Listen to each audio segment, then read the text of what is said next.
We are here with head coach Alan Knipe as the 20-0 men's volleyball team looks to resume conference play against number 5 UC Irvine this weekend.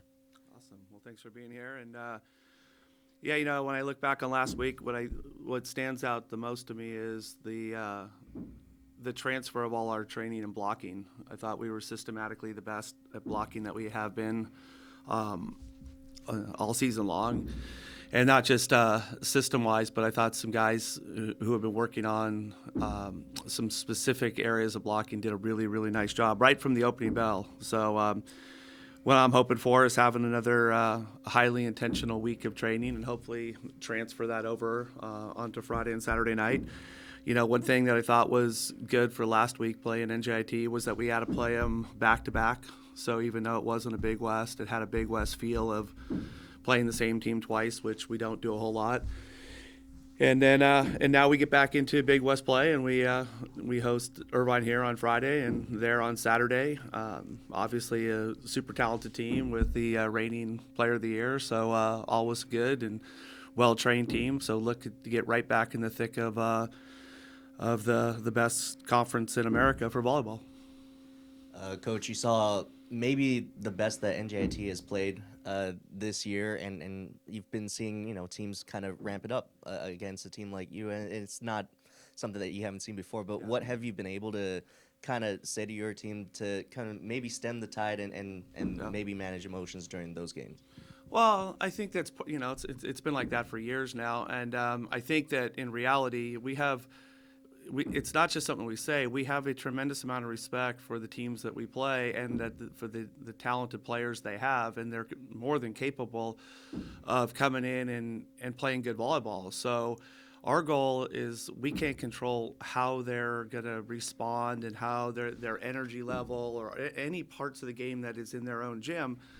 What we can control is how we approach getting after the match with them and how we prepare for the match and keep every match similar of each week, that it's the most important match of the week. And I know it sounds very cliche-ish, but I really believe that's the best way to try to stay away from the highs and lows, is to stay present in the week with total respect of the game and of our opponent. And of course, we talk about respect of our logo, of how we're going to come out and have an opportunity to show that we're better than we were last week. Now, that is in no way correlates to the opponent or the result, meaning that we, off the benchmarks that we can gauge ourselves, we are better than we were last week. That is our goal all season long, with no end date of we want to get good. We're going to be at our best at this week of just we're going to time out, not get to a point where we've matched a level of how good you can possibly be. That's not what we want to do. We want to just keep going, and that kind of plays into, I think, how you approach the week. And we expect everybody's going to come in and play their hardest with the most energy and maybe as much physicality as they can produce, and that's been now for a couple of years, actually more than a couple. You played Ben Braun. You started Ben Braun over the weekend, and he's been able to make his way through this season, injury or not, but he was able to really go errorless in the first night and play well during the weekend throughout. Can you talk about his progression this year? Yeah, Ben's a really special athlete. He's a big kid. He's almost 7 feet tall. He's he's got a great arm, and he's a good athlete. He's had a rough go of it, of being able to stay healthy enough to be out there for an extended period of time. He's working really, really hard to change that, where he has some control of it. In the weight room and the rehab, and he's done a great job with that. And there's times in our gym that we see what we saw that weekend, and then we're not able to sustain it because of some unfortunate things that have happened along the way to him. So we're really, really happy that he's at the position he's in right now. He feels like he does. And, as a coach, you're hoping also that all of the work that he's put in to give himself a better shot of staying healthy also is will play out well for him, and then that can end up being a good thing for our team. But no, he had a great weekend. But to be honest with you, he's had some stretches like that, whether he played in matches or in our practice gym. So I don't think anyone was surprised by what he did. You mentioned Hilariano a little bit earlier. It's going to be a matchup where Hilariano is the current, you could say, modern-day service ace leader, and you have Moni Nikolov on your side, who is creeping up on that record. Can you just talk about how both those players have been able to take over matches by themselves and then really change the course? Yeah, Heno's had one heck of a career. He's a really talented player in every aspect of the game. So it's not surprising at all that I'm sure that's the stat we're talking about right now, but I'm sure he's littered all the way through the Irvine and the NCAA and Big West record books, and rightfully so. I'm not going to get too caught up in any who has what record and who might pass it. What I'll say is both these guys are super special, and when you have players like that, the record book's going to be affected by their talent. So this weekend going to be back into Big West play, and you've been talking about going through halftime, the back-to-backs. It's also going to be the home and homes again. Yeah. Can you talk about how this week could be a big week for not just Long Beach State and UC Irvine, but it could affect the national scene, and for the Big West Conference could be a big weekend for that too. Yeah, I think I don't think anyone's shocked by that, and the fact that, when you look at the rankings of the last couple of years, but if you just whittle it down to this year and you have all the Big West schools in the, top 20, and then you get to the top 10 and you get to the top 5, and there's still more than 3 in the top, like 2 or 3 in the top 5. What it means is that when you have that many highly ranked teams, it just means the conference every night's going to have some impact on the end of the season, because both to be at that point, to be ranked like that, means you're having a very good year.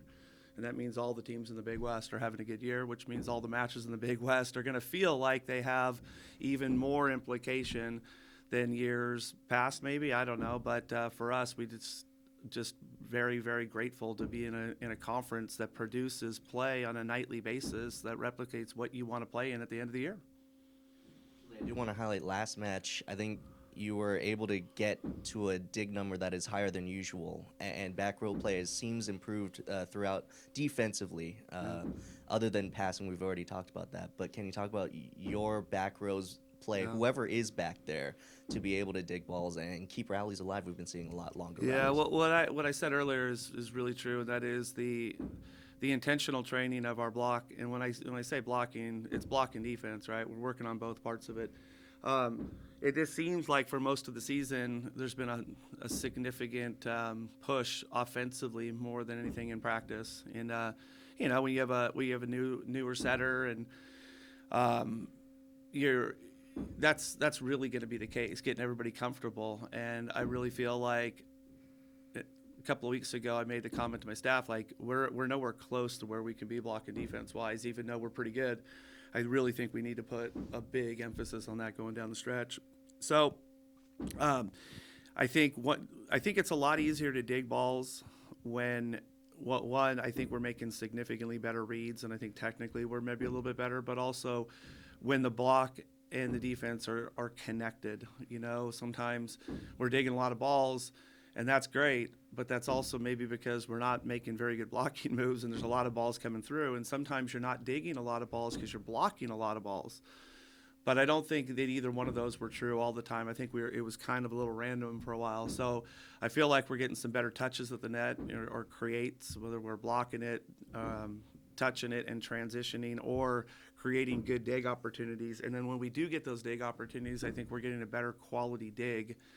And then from there, then it turns into the convert, right? Where I think transition-wise, offensively, I think we're at a better state too of the type of ball we're setting, the understanding of it, and all the work that we've been putting in with our outside hitters and pin hitters, really, to have a little bit more range on the way they hit and attack, and reward all those great creates that we're getting with good converts. So, it's late in the season, and I would hope we're starting to show the the fruits of our labor in these areas, and hopefully we can continue to do that. A lot of intentional work still to be put into it, and a lot of good weeks of training still ahead of us. So I think we still have quite a bit we can accomplish.